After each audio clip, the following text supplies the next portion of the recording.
আমার এই কম্বল দিছে, আমার এই শীতের কম্বল, হ্যাঁ, শীতের আমার খুব উপকার হইব।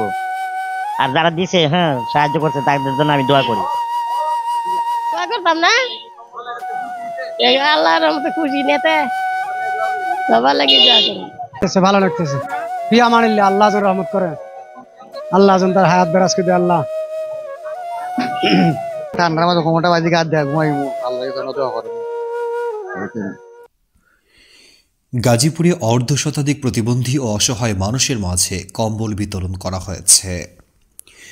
দেশে চলছে কনকনে শীত, পাশাপাশি ঘন কুয়াশায় অসহায় দরিদ্র মানুষের কষ্টের সীমা থাকে না। এসব হতদরিদ্র শীতার্ত মানুষের পাশে এসে দাঁড়িয়েছেন সমাজের কিছু বিত্তবান মানুষজন। ঠিক সে সময় এসব মানুষের কথা চিন্তা করে শুধু লন্ডনে বসবাস করা ফরিদা ইয়াসমিন জেসির মন কেঁদে ওঠে তাদের জন্য। দোয়া করতাম না, আল্লাহর রহমতে খুশি নেতে সবার লাগে দোয়া করি। কম্বল পাওয়ার পরে খুব খুশি হইলাম, ভালো হইলাম।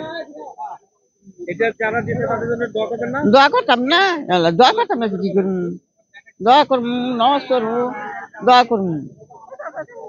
তাই তার প্রতিষ্ঠিত স্বেচ্ছাসেবী সংগঠন আর্নার লিবের মাধ্যমে শীতার্ত এসব মানুষের শীত নিবারণে কম্বল বিতরণের উদ্যোগ নেন তিনি। সেই লক্ষ্য বাস্তবায়নে গাজীপুরের স্বেচ্ছাসেবী সংস্থা আর্নার লিবের প্রতিষ্ঠাতা পরিচালক লন্ডন প্রবাসী নারী উদ্যোক্তা ফরিদা ইয়াসমিন জেসির উদ্যোগে ছিন্নমূল মানুষের মাঝে শীতবস্ত্র বিতরণ করা হয়েছে। মঙ্গলবার বিকেলে নগরীর কোনাবাড়ি বিসিক ২ নং গেটে প্রতিবন্ধী অসহায় মানুষের কল্যাণে নিবেদিত সংগঠন আর্নার লিবের প্রতিষ্ঠাতা পরিচালক ফরিদা ইয়াসমিন জেসির সার্বিক ব্যবস্থাপনায় এই শীতবস্ত্র বিতরণ করা হয়। শাম্মী টেলিকমের স্বত্বাধিকারী শাহজাহান স্বপনের সভাপতিত্বে প্রধান অতিথি হিসেবে উপস্থিত ছিলেন কোনাবাড়ী থানা বিএনপির সাধারণ সম্পাদক মোহাম্মদ বাবুল হোসেন। এ সময় উপস্থিত ছিলেন বাংলা টিভির গাজীপুর প্রতিনিধি মোহাম্মদ শহীদুল ইসলাম, কোনাবাড়ী থানা বিএনপির দপ্তর সম্পাদক মামুনুর রশিদ মামুন, ত্রাণ বিষয়ক সম্পাদক আসাদুজ্জামান আসাদ সহ স্থানীয় নেতৃবৃন্দ। এ সময় স্বেচ্ছাসেবী সংস্থা আর্নার লিবের প্রতিষ্ঠাতা পরিচালক নারী উদ্যোক্তা ফরিদা ইয়াসমিন জেসি বলেন, গাজীপুরের মতো দেশের অবহেলিত সকল জেলা উপজেলায় ও মাদ্রাসাগুলোতে কম্বল বিতরণ অব্যাহত থাকবে।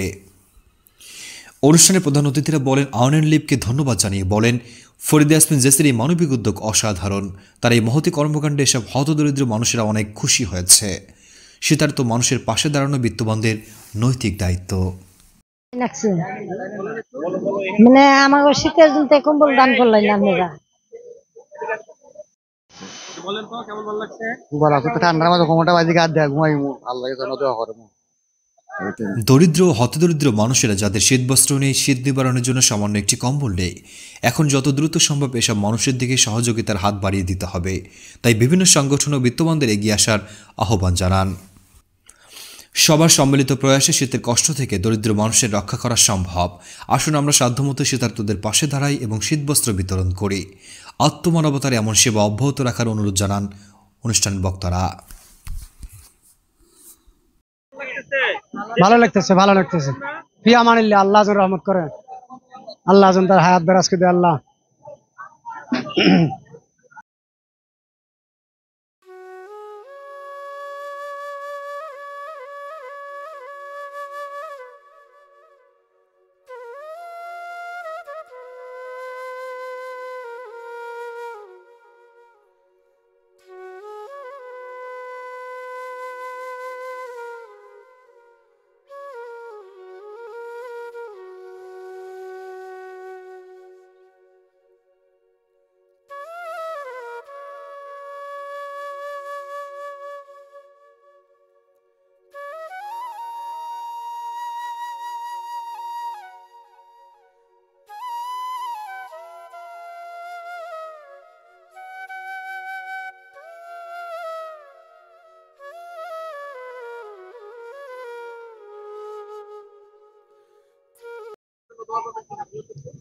দোয়া করবো, ইনশাল্লাহ ভালো আছে, ভালো, খুব খুশি হয়েছি।